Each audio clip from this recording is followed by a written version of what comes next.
Les prophètes et les prophéties dans le Nouveau Testament, nous avons parlé de Jean-Baptiste. Et là, nous sommes dans Luc, au chapitre 2. Nous voyons à partir du verset 25 jusqu'au verset 36 où on nous parle d'un certain Siméon. Nous avons dit, avant d'aborder les prophéties dans l'Église, là nous voyons que Jésus était encore enfant. On nous dit au verset 25, il y avait alors à Jérusalem un certain Siméon. Cet homme était droit. Vous voyez déjà les caractéristiques. Un homme qui marche dans la droiture. Ce n'était pas un zigzagueur, ce n'était pas un roublard. Une fois de plus, homme de Dieu, cela doit nous interpeller. Nous sommes appelés par Dieu et nous sommes des dons de Dieu. Mais deux fois, nous nous discréditons aux yeux des gens tout simplement à cause du mauvais témoignage. Où on apprend que tel homme de Dieu est mêlé dans des histoires d'argent, histoires de femmes, histoires d'immoralité. Et cela discrédite le ministère et même le don que nous avons. Donc Dieu nous aide. L'Église, le monde dans lequel nous vivons a besoin de nous. Alors, il dit, il était un homme qui était droit. Il respectait Dieu, c'est-à-dire il avait la crainte de Dieu. Aujourd'hui, y a-t-il encore des hommes et des femmes qui craignent Dieu? Ou bien des hommes et des femmes qui protègent leur réputation? Il n'y a plus de repentance. Qu'est-ce qu'on n'entend pas aujourd'hui dans l'Église au sujet des hommes de Dieu que nous sommes? Y a-t-il encore la crainte de Dieu?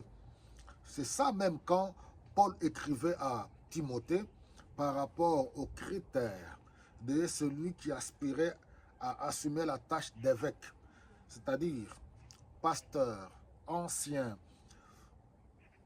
à tous les niveaux, conducteur de l'Église, responsable.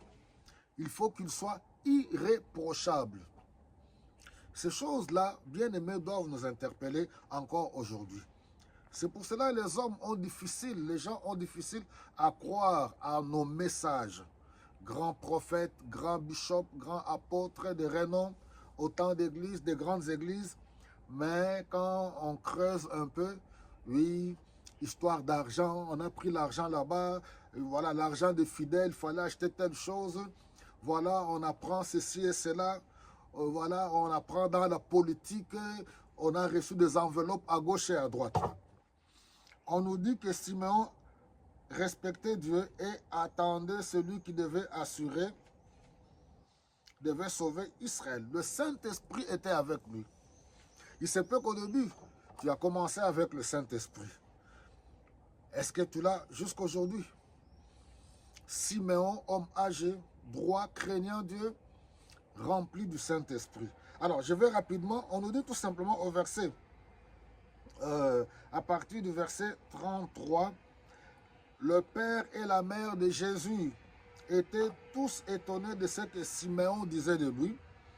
Siméon les bénit et dit à Marie, la mère de Jésus, Dieu a destiné cet enfant. Voilà la prophétie.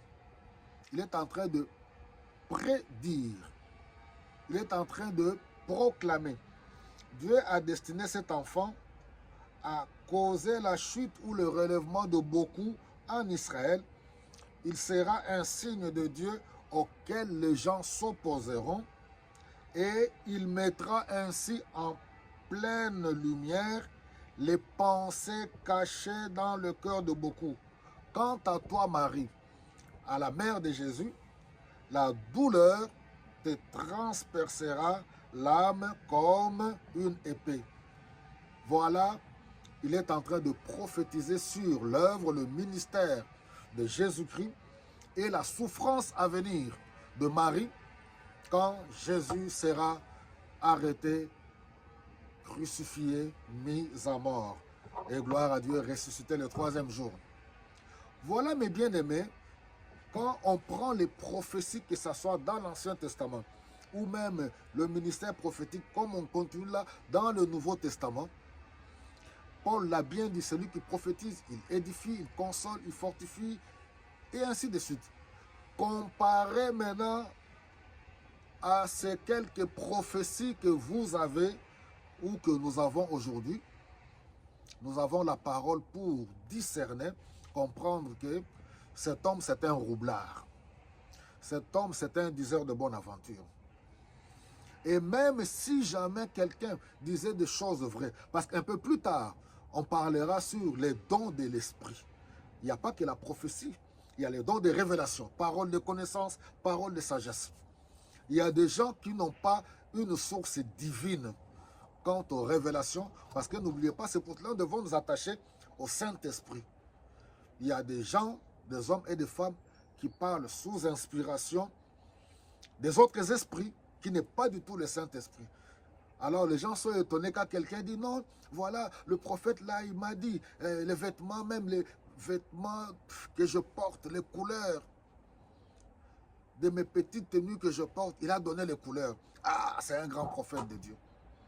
Tout simplement par ignorance. Le but de ces enseignements, c'est pour nous entraider à grandir dans la foi. C'est pour nous édifier et à bénéficier de tous ces bienfaits, des dons que Dieu a mis à notre disposition pour l'édification du corps du Christ et ne pas tomber dans les mains des roublards, dans les mains des diseurs de bonne aventure. Que Dieu vous bénisse abondamment.